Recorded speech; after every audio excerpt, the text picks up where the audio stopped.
Guys, welcome back to the channel. Today is the day we're going to start installing the engine. Previously we got it all cleaned up, got the firewall cleared. First thing we got to do is get this firewall or undercowl, whatever you want to call it. We basically got to knock that up about an inch to clear the deck plate, and then obviously we got to get it ready to stab, move all this stuff over. The other thing we have to do is get some more accessories bolted onto the engine, like the adapter plate, fluid damper, stuff like that. So we're gonna go ahead, that's kind of the gist of this video, is getting the engine ready and getting it in its final resting place, which is inside the 05. One thing I did forget, we also have to put the shocks in, which will be a lot easier without the engine. So we're gonna go ahead. I don't know what happened last time, but we ended up damaging one of the shocks really bad. So I did get 2 freshies. All right, so we got the shocks in. I know everybody's gonna ask. I think for KOS, when we were running around on these, I wonder if we bottomed them out one too many times, but they are a RS999283. This truck has half or a full coil cut out of the front, and then on the rear, it's just got 3 leaves. Nothing crazy. It sits pretty low, but I mean, again, like nothing too crazy. Yeah, so 3 leaves, and then we just got ranchos in the front. Debating on some rear shock upgrades, but anyway, got everything kind of cleaned off. Shocks put back in. That's really easy. The only tip I have for you guys: put the bolts in down there, leave it loose, put all this in, and then tighten that bolt down. What'll happen is if you tighten it down and the shock's kicked over this way, right, and then you force it back this way, those urethane bushings have memory, so you'll get a lot of squeaks and stuff. But moving on.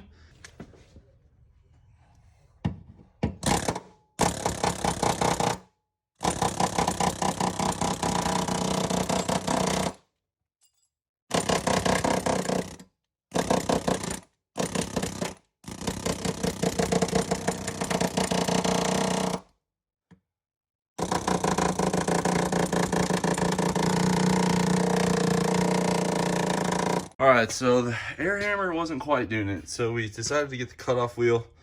I still got to clean it up a little bit, but we got, I'd say, probably 2 inches worth of room, so we actually might have more room than we did before.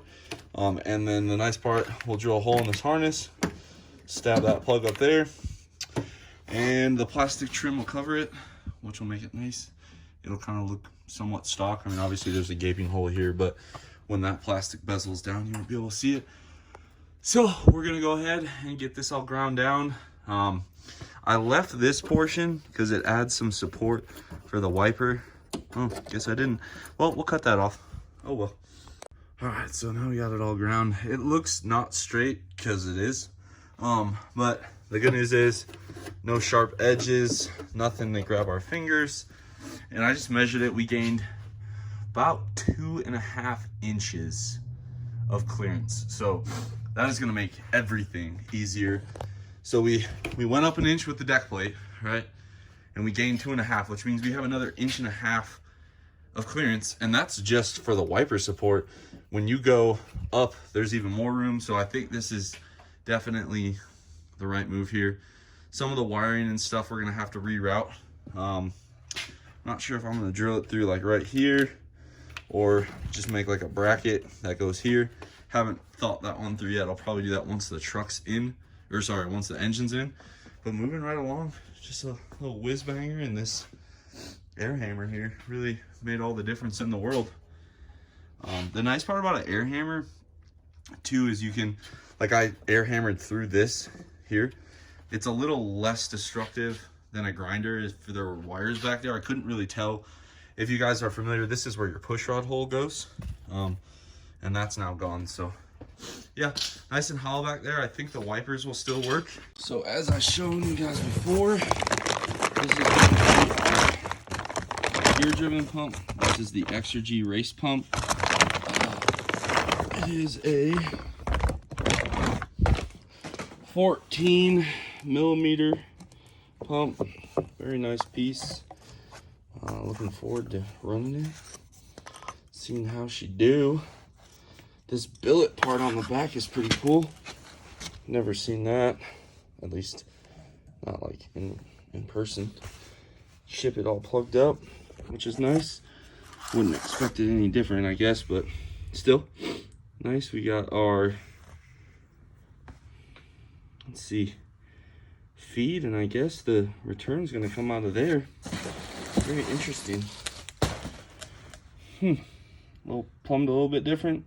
Not a big deal, we can get it changed around in the truck. So, doesn't look like much, but we got the water neck on, block heater in, water outlet, water pump, fan, pulley. We got our coolant temp sensor. And then I realized I couldn't do anything on that side till the CP3's in. So we clear coated the CP3, got the alternator bracket and lifting eye all painted up. So that way when we get in here next time, should be pretty quick. Throw that on, start getting all the accessories finished up, and then we're gonna pull the whole engine out this way so I can get the adapter plate and rear main housing, adapter plate, flex plate, and fluid damper on. All right, guys, we got the CP3 ECM mounts, the Armor Inc semi-solid engine mounts. On both sides, we got our second oil drain, block heater, the water outlet. What else do we put on? I figured you guys didn't want to see all the boring parts. We got our fan pulley. This is a billet one from Fleece.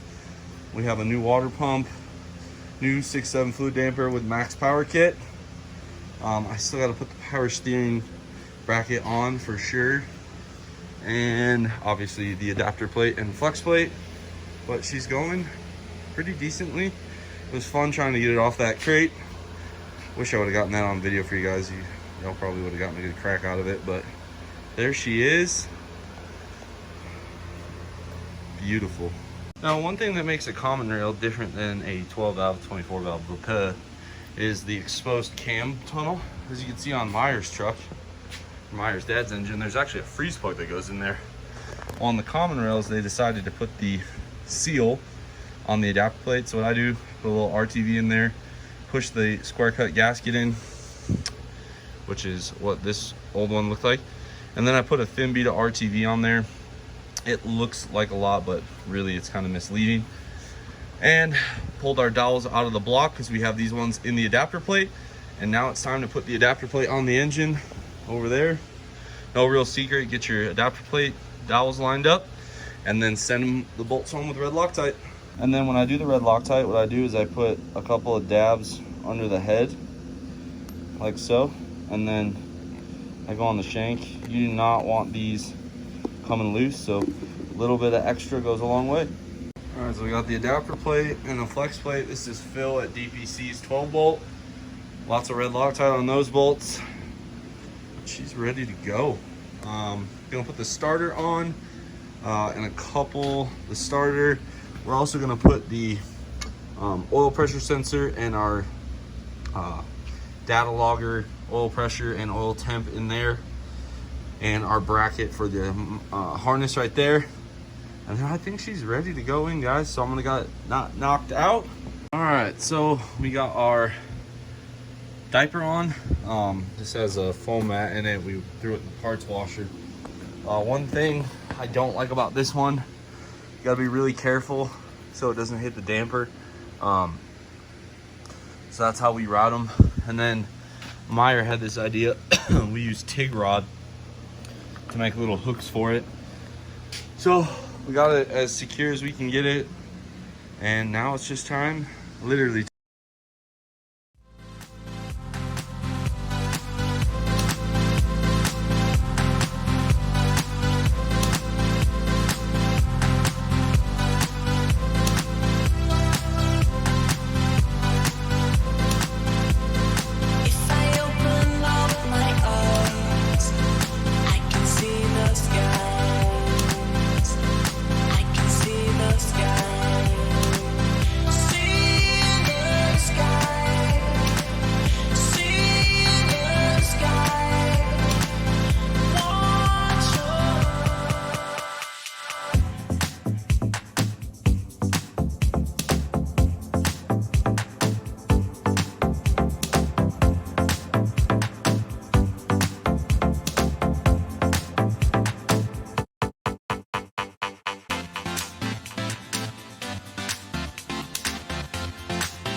All right, guys, she's in a resting spot. It's really starting to become real now. Oh man, looks so good. Meyer. Hell yeah. So now we're gonna go ahead, bolt up the tranny. I'm not gonna cover that, we've already done that in the video. So I'm gonna get the trans installed. That way we get the engine set the right way and start knocking out connectors and everything else. Got most of the harness wrapped up. It does look a little better, but it's still a nightmare. Got the alternator on, a lot of just boring stuff. We're gonna go ahead and knock out the injectors, valve bridges, the roller rockers from Manton connecting tubes, and get our rail on here. So again, I've shot this before, so I will save you guys the boring portion. In case you guys had any doubt in my mind how I feel about 12 valves, I take it very personally. DDP 104 liter per minute injectors going in. Factory is usually 20 to 24. All right, so we got our DDP injectors and modified 6-7 tubes in. We have our Manton roller rockers. These are really nice pieces with our Manton valve bridges.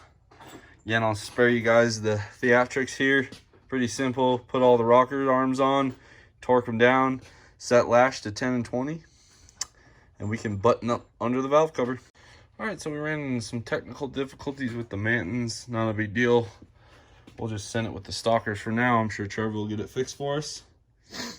Now that our lash is done, roller cam lash is just the same way a solid tap it does, 10 and 20.